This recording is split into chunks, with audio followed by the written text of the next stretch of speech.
Today is Thursday, May 18th. We'll explain a new report that says record-breaking heat waves are likely here to stay, and what the Supreme Court decided about one state's ban on assault-style weapons. Also, the most drastic step yet to restrict TikTok in the U.S., at least for some users. Plus, a car chase involving Prince Harry and Meghan Markle. New images of the world's most famous shipwreck could shed new light on exactly what happened. And the popular Grammy-winning pop star changing his stage name. Those stories and even more news to know coming up.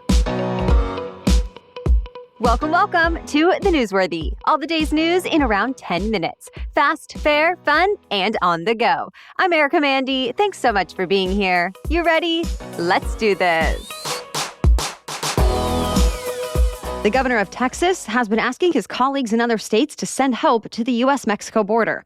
And this week, a few of them answered that call. Florida Governor Ron DeSantis says he'll send resources and more than 1,100 law enforcement officers. Idaho's Governor Brad Little also offered the support of state troopers. And Mississippi's Governor Tate Reeves says he mobilized a National Guard unit to help.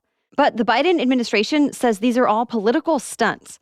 And Border Patrol officials say there needs to be better coordination between the federal government and the states to actually be effective.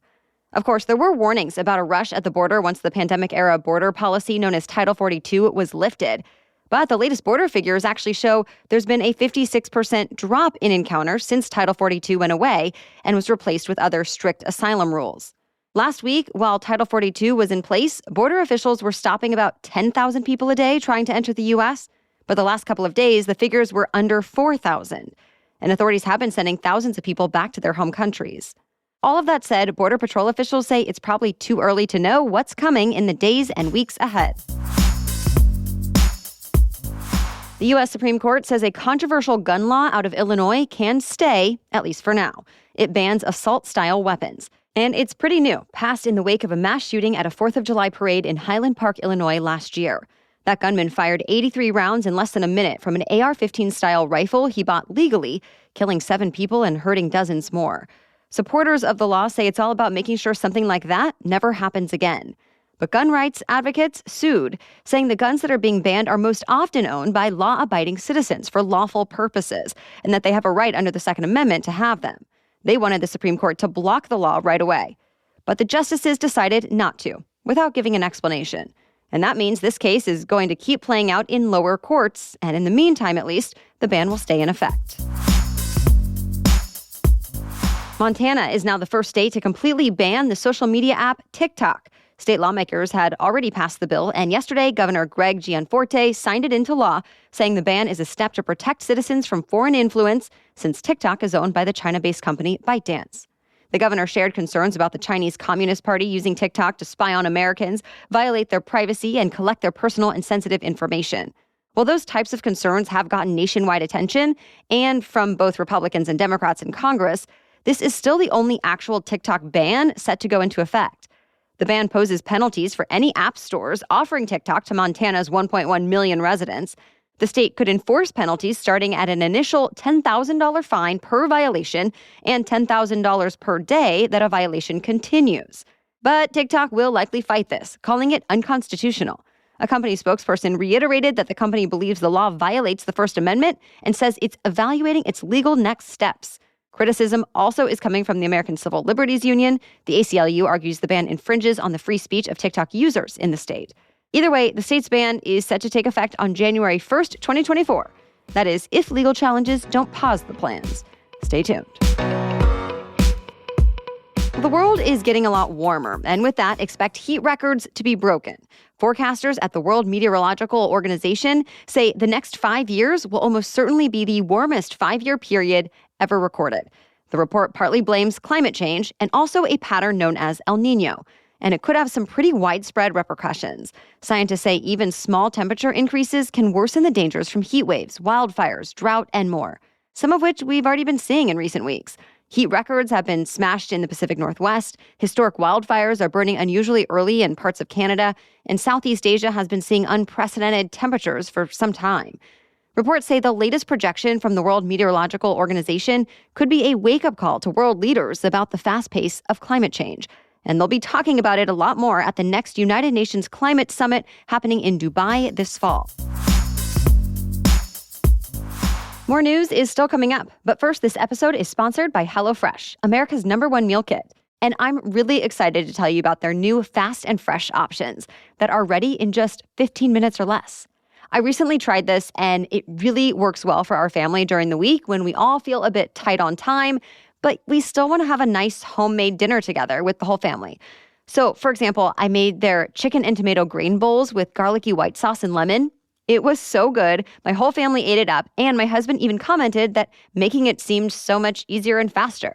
Plus, there are so many options of meals for whatever your lifestyle is. From fit and wholesome to pescatarian to veggie, they have a meal plan that suits your preferences. And from what I've tried, they're all delicious. And by the way, Green Chef is now owned by HelloFresh, so no matter which you do, there's something for everyone.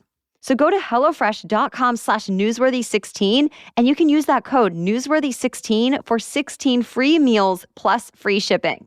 Again, go to HelloFresh.com/newsworthy16 and use that code newsworthy16 for 16 free meals plus free shipping. New images of the Titanic are revealing incredible new details about the shipwreck more than a century later.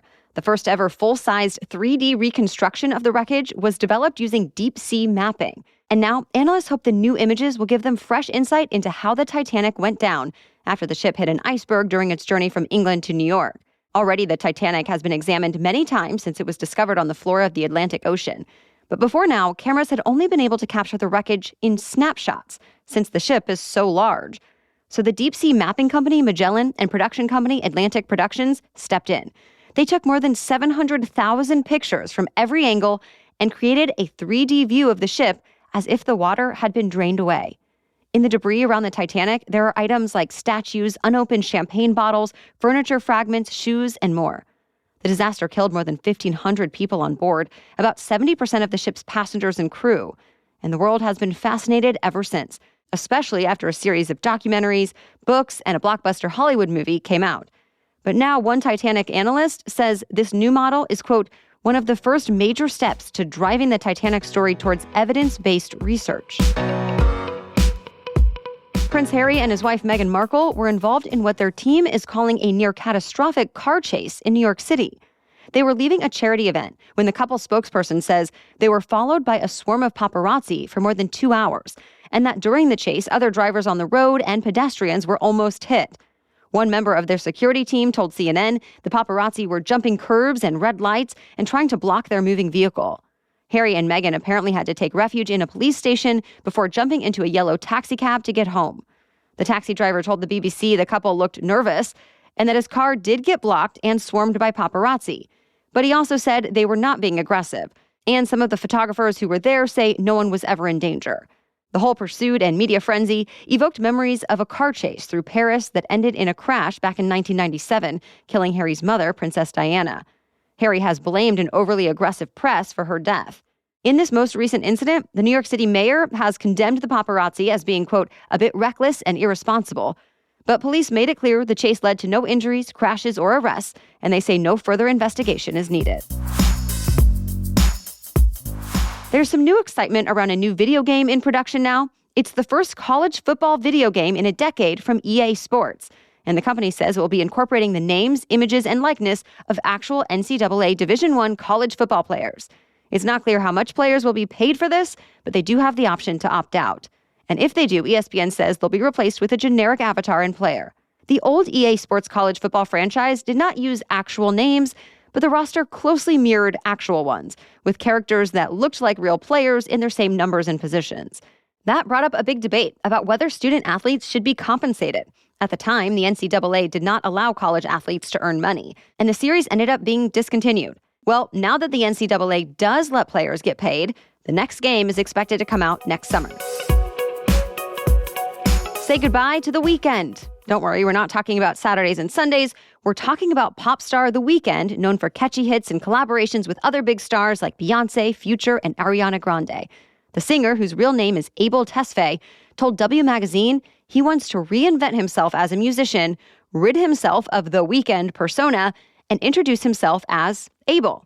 Because as he put it, quote, as The Weeknd, I've said everything I can say. He's already changed his display name on Instagram and Twitter, but for now, he's still touring as The Weeknd. Another big star getting a name change is the Oscar Mayer Wienermobile. The iconic 27-foot-long rolling hot dog is now being called the Frankmobile. It's the first name change for the vehicle in nearly 100 years, and it's meant to bring attention to a new recipe for Oscar Mayer all-beef Franks. And if your name happens to be Frank, you can take advantage. The Frankmobile is offering Franks for Franks, meaning you can stop by to get a coupon for a free pack of Oscar Mayer beef Franks when the Frankmobile comes to your city.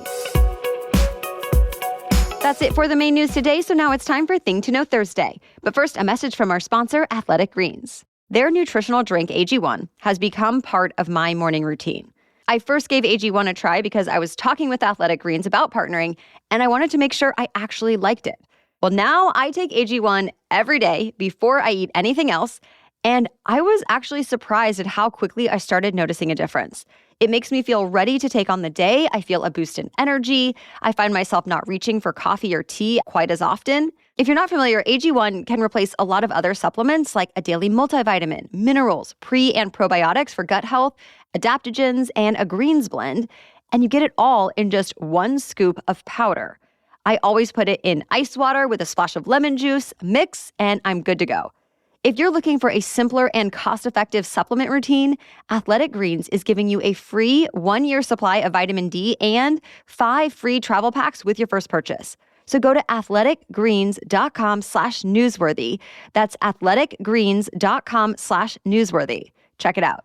Now back to Thing to Know Thursday. The religious landscape of the U.S. is changing quickly. Nearly a quarter of all Americans now say they used to follow a different religious tradition or denomination than the one they practice now. That's according to a new survey given across all 50 states from the nonpartisan Public Religion Research Institute. PRRI's leader says religion is caught up in a lot of divisive politics right now. In the survey, about a third of people who left their original religion say they did not like how it treated LGBTQ issues. Similar numbers say they were put off by scandals or simply that they had never been especially religious in the first place. Others cited issues like abortion or race. That said, the head of PRRI says Americans who still do go to religious services on a regular basis still seem pretty happy with what's happening there. Last year, a report from the Pew Research Center had similar findings. It said the number of American adults identifying as Christians was at 64%. That's down from 90% in the 1990s. In some cases, people are finding religion elsewhere, but most are becoming unaffiliated with any religion. And that's a trend that's expected to continue over the coming decades. All right, thank you so much for listening today. We will catch you up on more news to know tomorrow. Until then, have a great day.